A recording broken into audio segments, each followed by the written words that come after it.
the first sign that Jim Jordan's candidacy for House Speaker was doomed, but it certainly was one of the last.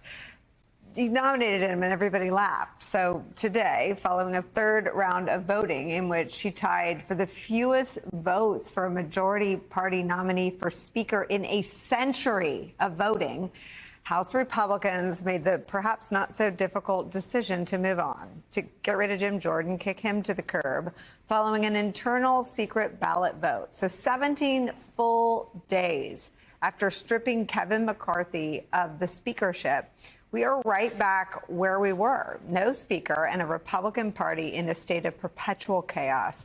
Joining us from the U.S. Capitol, NBC News correspondent Ali Vitale is here. Also joining us, former Republican Congressman David Jolly. Ali, I mean, it's a political graveyard. I mean, tell me how, after getting rid of McCarthy, they cannibalize Scalise and now Jordan, and what happens next?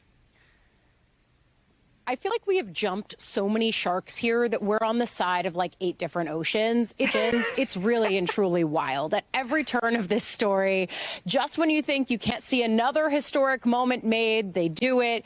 And I think today's conference meeting, as soon as we saw that they were going back once again behind closed doors, and as soon as I heard that it was going to be a secret ballot, I think that was all that I needed to hear to know that the conference was going to try to say to Jim Jordan, all right, you're done, let's pick someone else. And now they are once again back to the well. And we have almost as many names in the mix now as it took McCarthy balloting rounds back in January to get this job in the first place. So far, there are 10 Republicans who say that they want to be Speaker. I cannot imagine why, given the way that we've watched their colleagues be treated by their own over the course of the last 2 weeks. But nevertheless, here we are. More people want to continue vying for this job. So they'll take the weekend. They'll come back Monday night. They'll do a candidate forum. And Tuesday, once again, we will see if they can come up with someone. But truly, this is a moment where I know it's in some ways darkly funny and there's some dark humor in this, but this is a sign of just a truly broken House and a truly broken party. And the fact that so many members will readily admit on the record, not just that the majority is dysfunctional, but that they actually don't know if any member of their party could get to 217 votes, that is truly problematic and a sign that it's not a question of slim margins, because Pelosi had these same numbers and certainly this wasn't her reality. It's a sign that this party is just so fractured, and I truly do not know where they go from here. You know, one of the things we cover a lot around here is the rising acceptance on the right in American politics of political violence. And Ali, I want you to just flesh out for me the role that threats of political violence for people that didn't vote for Jim Jordan played. I want to start that conversation by playing something Ken Buck had to say about death threats he received for not supporting Jim Jordan. So far, I've had 4 death threats. I've been evicted from my office in Colorado. I have notice of an eviction because the landlord is mad with my voting record on the speaker issue. And everybody in the conference is getting this. So it's natural. Family members have been approached and threatened.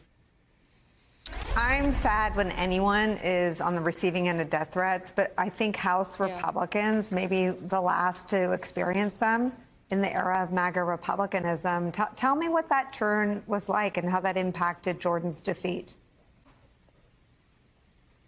It continuously felt like from the moment we heard from Congressman Don Bacon, who was referencing text messages that came through anonymously to his wife saying that she should be pressuring him to vote for Jim Jordan, it then continued. Every day it felt like we heard from new members saying that they were stationing sheriffs outside of their daughter's school because of threats, or Congresswoman Marionette Miller Meeks saying that she was getting credible death threats that she was having law enforcement look into. Jim Jordan has consistently said that this is not okay. He even reiterated that today. But I do think that, and you've covered this so many times on your show, there's a real difference now on the MAGA right when they say call your lawmakers and try to grassroots agitate. That's not new, telling voters, call your members, let them know how you feel. That's, in fact, how this place functions. Lawmakers change their minds sometimes because of consistent constituent outreach. This ain't that. This is something of a much darker shade. And the fact that you then have people within this Republican conference, Scott Perry said this morning, that it was a red herring to use violence as a reason not to vote for Jim Jordan, or to say that it makes you uncomfortable not voting for Jim Jordan. With Scott Perry continuing to downplay that, that is something that I heard about from several sources today, suggesting that it doesn't help anybody to downplay how dangerous and scary it is for members of Congress of any party to be getting threats against their life because they are voting a certain way. But it can't be divorced from the reality that we've seen with Capitol Police telling us over the course of the last few years they have seen a consistent uptick by staggering numbers in the Trump era of members of Congress receiving threats. It's all part of the political violence package that unfortunately we report on far too often, especially post January 6th. It is the sickest thing of a sick and rotten party. And that they turned it on each other is a tragic, tragic plot twist. There's no one who deserves it. No party, no matter how bankrupt of ideas or ideology, deserves to have any of its members targeted with death threats or their children or their spouses. And I wonder, David Jolly, if you think it's a party capable of pulling out of a nosedive. I do. And I think it is important to recognize that violence is one of the quiet underpinnings of Trumpism for very specific reasons, right? Rather than ideology, Donald Trump emerged on the stage and told a certain amount of the country that your way of life is under attack and you have to rise up and fight back for it. If there is any ideology, it is that government has been weaponized against you. That has been the term of Jim Jordan and this Congress. And then we know what happened, the use of violence to try to overturn the election. So this amount of political violence, as we know from intel reports, is new during the Trump era. Now, is there a way out?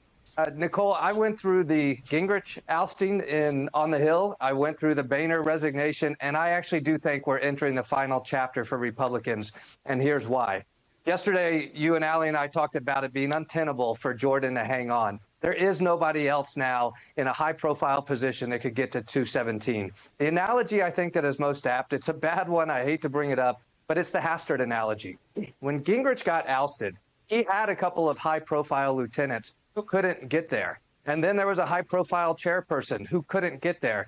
And how Denny Hastert received the speakership was on a Saturday morning when there was nobody left, and Republicans reached for somebody that the country did not know. And so I think the last opportunity for Republicans, understand there's two audiences here, is to find somebody that the country doesn't know and has not yet fully vetted, and to find somebody that does not have enemies within the second audience, which is your own Republican caucus. That might be a newer member. It might be a member that simply has not created that angry profile yet. Now, the question then becomes, do they actually hold together their alliance? And the reason I say this is the final chapter for Republicans is I actually think they might find that unknown person now by next Wednesday. But if they don't, it's the final chapter because that's it. Now we're into coalition governing with Democrats. So I meant to Google all the people on this list. Let me put it back up. These are the people running or considering running. And then the breaking news out of the Middle East happened, and I didn't get to Google any of them. Who are these people, David Jolly? Right? That's why we're at this final chapter. I will tell you, I believe to the person, and I have not vetted all 10. I was at 5 before we came on the air. I think they all voted not to certify the election. Allie would know much better. So I think qualitatively, we are not going to see some type of refreshing new Republican come forward. But what we will see is maybe somebody that does look more like an administrator for the next 14 months than the bomb thrower. I just don't know at this point.